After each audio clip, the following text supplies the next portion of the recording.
একদিকে গতকাল পাকিস্তান আফগানিস্তানের বিরুদ্ধে খোলাখুলি যুদ্ধ ঘোষণা করেছে, আর ঠিক পরের দিনই অর্থাৎ আজ মধ্যপ্রাচ্যের নতুন বিস্ফোরণ।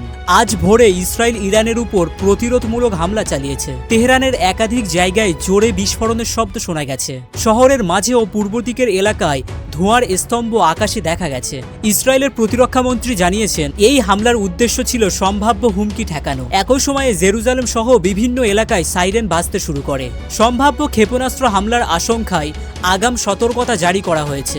দেশ জুড়ে স্কুল বন্ধ রাখা হয়েছে, বড় জনসমাগম নিষিদ্ধ করা হয়েছে, সাধারণ মানুষকে আশ্রয় কেন্দ্রের কাছাকাছি থাকতে বলা হয়েছে এবং অনেককে বাড়ি থেকে কাজ করার পরামর্শ দেওয়া হয়েছে। এমনকি নিরাপত্তার কারণে আকাশপথ সাময়িকভাবে বন্ধ করা হয়েছে। অন্যদিকে দক্ষিণ এশিয়ায় পাকিস্তান ও আফগানিস্তানের সীমান্তে গোলাগুলি ও বিমান হামলার খবর এসেছে। দুই দেশেই একে অপরকে দোষ দিচ্ছে, উত্তেজনা দ্রুত বাড়ছে। একদিকে দক্ষিণ এশিয়া, অন্যদিকে মধ্যপ্রাচ্য, দুই আলাদা অঞ্চল কিন্তু একই ছবি। যুদ্ধের সাইরেন, বিস্ফোরণের শব্দ আর অনিশ্চয়তার ছায়া। এখন বড় প্রশ্ন, এই ঘটনাগুলো কি শুধু সীমান্তের লড়াই হিসেবে থেমে যাবে, নাকি ধীরে ধীরে এতে বড় শক্তিগুলো জড়িয়ে পড়বে? কারণ ইতিহাস বলছে, যখন একাধিক জায়গায় একসাথে আগুন জ্বলে ওঠে তখন তার প্রভাব শুধু দুই দেশের মধ্যেই সীমাবদ্ধ থাকে না, তার ঢেউ পৌঁছে যায় সারা পৃথিবীতে।